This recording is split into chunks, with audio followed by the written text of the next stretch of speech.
उसका मजाक उड़ाना शुरू कर दूं? 6 साल की बच्ची से ब्याह करके 9 साल में इससे प्रॉफिट मोहम्मद ने बोलना शुरू कर दूं मैं?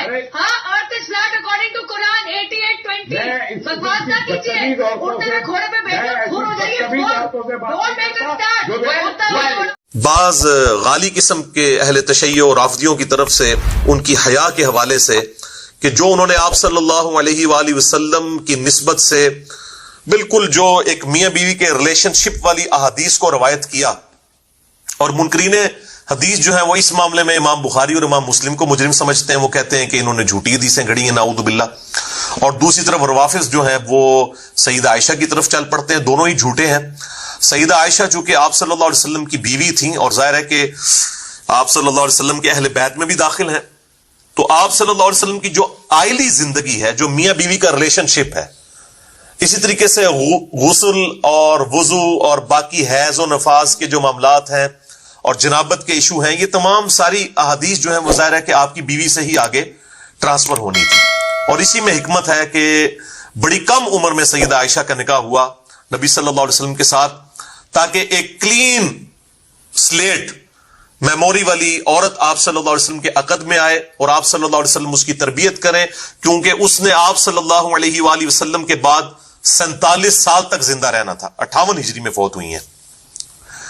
तो और कई सहाबा की उस्ताद हैं, उन तक दीन पहुंचाना था, इसलिए सईदा आयशा रदियल्लाहु ताला अन्हा की जो तरबियत है वो भी एक किस्म की आप सल्लल्लाहु अलैहि वसल्लम के घर में हुई है, क्योंकि बिल्कुल छोटी उम्र के अंदर, 9 साल की उम्र के अंदर, बुखारी और मुस्लिम दोनों में अहादीस मौजूद हैं। और इस हवाले से जो गामदी साहब और चंद कुछ और लोग जो है इस मामले में इसको 9 को 19 बनाने की कोशिश कर रहे हैं, तो वो जो कोशिश कर रहे हैं गैर मुस्लिम तो फिर भी खुश नहीं होंगे, क्योंकि वो तो फिर भी कहेंगे कि एक ऐसा शख्स जिसकी उम्र जो है वो 52 साल है, उसके साथ 19 साल की लड़की की शादी भी सही नहीं है। जब तक आप इस 19 को 49 तक नहीं ले जाते ना, तो गैर मुस्लिम नहीं खुश होंगे। लिहाजा ये एफर्ट जो है वो बिल्कुल फजूल एफर्ट है। इसकी बजाय इसको आप सल्लल्लाहु अलैहि वसल्लम की खुसूसियत समझें। ज़ाहिर है कि वो बालिगा वाला मामला तो था, कम उम्र इसलिए कि ताकि आप सल्लल्लाहु अलैहि वसल्लम की आइली जिंदगी आगे ट्रांसफर हो सके। और ये वाहिद बीवी है जो कंवारी है, बाकी तो सब आप सल्लल्लाहु अलैहि वसल्लम की बीवियां जो है वो या तो बेवा हैं या तलाक याफ्ता हैं। और बुखारी और मुस्लिम की मुत्तफकुन अलैह हदीस है कि आप सल्लल्लाहु अलैहि वसल्लम फरमाते हैं कि आयशा की जो तस्वीर है मुझे लाके जिब्रील ने दिखाई थी और कहा कि ये औरत है जो आपकी बीवी बनने वाली है। तो ये एक बड़ा खास जो है वो अल्लाह ताला की तरफ से प्लानिंग थी सईदा आयशा का आप सल्लल्लाहु अलैहि वसल्लम के अक़द में आना। लिहाजा इस हवाले से जो इतराज़ात मुनकरीन अहादीस की तरफ से किए जाते हैं कि बुखारी और मुस्लिम की हदीसें फ्रॉड हैं, वो भी गलत है।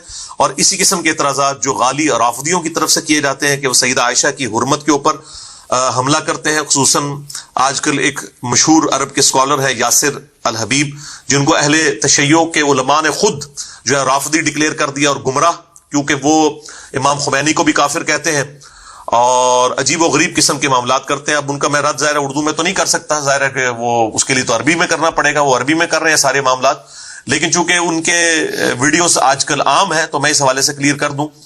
और दूसरी तरफ जो सलफी हैं वो उनकी वीडियोस का रद्द कर रहे हैं, और वो रद्द करना भी अजीब तरीके से रद्द करना है कि भाई शिया के खाते में तो तब उनको आप डालें कि जब शिया उसको ऑन करते हो। शिया तो उसको खुद जो है वो निकाल चुके हैं, और अहले तशय्यो के बड़े बड़े उलमा, ईरान के बड़े बड़े मुफ्ती, उन्होंने उस खबीस को जो है वो बताया है कि वो अहले तशय्यो से खारिज हैं और जो कुछ वो कर रहे हैं वो ये समझते हैं कि अहले तशय्यो की बदनामी है। तो लिहाजा उनके मामलात को अहले तशय्यो पे थोपना ये हम अहले सुन्नत की तरफ से ज्यादती होगी। ये बिल्कुल उस तरह की ज्यादती है कि अगर अहले तशय्यो जो है कादियानियों के मामलात को सुन्नियों पे थोपना शुरू कर दें, क्योंकि कादियानी फिरका जो है वो अहले तशय्यो से नहीं निकला बल्कि सुन्नियों से निकला है। गुलाम अहमद कादियानी के जितने उस्ताद हैं या तो देवबंद हैं या अहले हदीस है, और शुरू में तो देवबंद इस पे कुफर का फतवा ही नहीं लगा रहे थे। जब अहमद बरेलवी साहब ने हसामुल अरमैन लिखी तो फिर इनकी आंखें खुली, तो फिर इन्होंने भी कुफर का फतवा लगाया। तो ये मैं ज़िम्नन 7 चीजें बता देता हूं।